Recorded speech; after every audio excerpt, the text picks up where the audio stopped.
Okay, it was good to get the victory on the road down in Pasadena. It was a hard-fought game, obviously. Went down to the wire.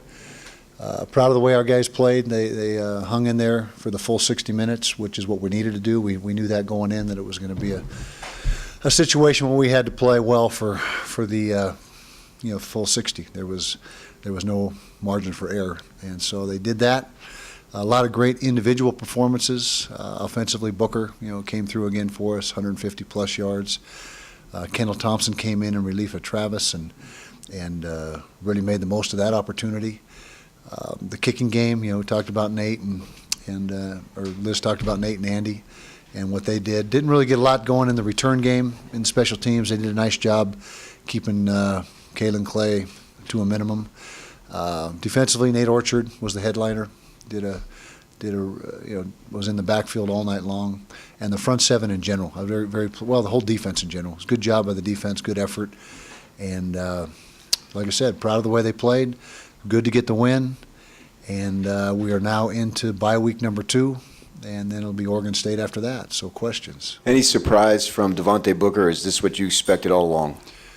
Well, we had a good idea of his capabilities when we watched his junior college tape. He was really a productive, high-level runner in junior college, and so when he got here in spring, it's kind of like I liken it to how John White first entered the program. He was here in spring, didn't make a big splash, kind of like Devante in this past spring, but you saw the potential, you saw the signs of what he was capable of, and what his potential was, and then this, in the last couple weeks, things have started to click for him, and he really has played. So I'm going to say no, it wasn't a surprise, and he's doing things that we hoped he was going to do when we recruited him. Give us any kind of update on Tevin Carter. Do you hope to have him back for Oregon State? We hope so. It's he's struggled with some things this year. You can see, he's an impact player, and when he's on the field, he makes his presence known. He had the interception for a touchdown, another tackle for loss on a separate play, and so he's a guy that is really an impact player for us.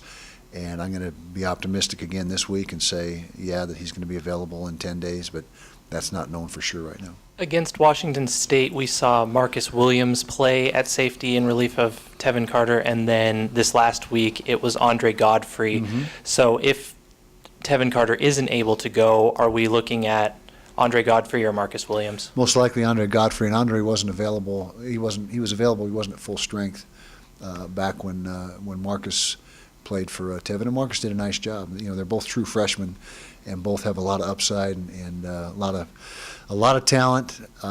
Very pleased with how Andre played in this past game. He stepped in when Tevin went down, and we really didn't miss a beat as far as assignments and being where he was supposed to be when he was supposed to be there. And thought he handled that situation for a true freshman, thrust into that scenario. I thought he did a nice job. Not only were there a lot of upsets nationally, the Pac-12 races have become very interesting with what's happened there. Can you talk about what's going on in the Pac-12?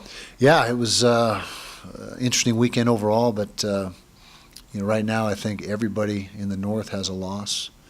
I think there's only one team in the South, Arizona. I think Arizona's the one team in the conference that doesn't have a conference loss, and so it's interesting to say the least. And I'm sure you're going to hear a lot of rumblings about the 9-game schedule, because everyone's beating each other up is what's going on, and so right now it's wide open. I don't think there is a clear-cut favorite in either division, and it could be real exciting. We'll see how it unfolds. All right, and then I was going to ask you about returning to the rankings for the first time in several years, what that means for the program, and did that come as a surprise? Surprise, not really.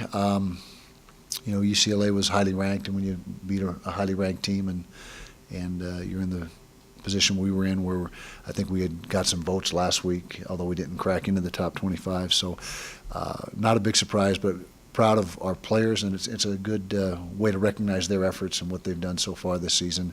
Can't dwell on it, get hung up on it, get excited about it, because there's a lot of football left. But it's a nice recognition for our players, and something they've definitely earned to this point in the season. Travis had some drop passes too when he was in there. So when you made the change at quarterback, was it intent for the rest of the game, or were you just going to go and see how it went from there? Well, the short answer is it was give Kendall an opportunity and see what he did with the opportunity. And so it wasn't, okay, Travis, you're done, sit down, Kendall, it's your deal. And we had talked about this earlier in the week where, we'd sputtered the last 2 weeks offensively against Michigan and against Washington State and hadn't been real consistent. And the plan was going in that if we didn't see some consistency early, give Kendall a shot. He's earned it. He does well in practice. He's a dynamic player. And we thought that, hey, if you got a chance for someone to spark you, let's take a shot at that. And when Kendall came in, the first series was another 3 and out, but after that we started moving the football, and it was very apparent at that point in time that we wanted to stick with the change. You mentioned that there would be some rumblings because of the 9-game schedule, conference cannibalization. Do you see the best solution as being the Pac to an 8-game schedule, or as others coming up to the 9-game schedule? One of the two, and it doesn't matter to me either one, as long as it's a level playing field, and you're really just talking about the Power 5 conferences. I think that's the ones we're dealing with, and so that's the level playing field is the most important factor in the whole thing. I don't think it matters whether it's 8 or 9, but when only a certain portion are playing 9 and the rest are playing 8, and again, it's going to boil down to the committee or whatever, the people that are choosing the playoff teams. You say, well, we're going to take that into consideration, but are they really? I mean, it's a situation where it's everyone, half the conference is going to have one more loss than they would have had because you're playing 9 games.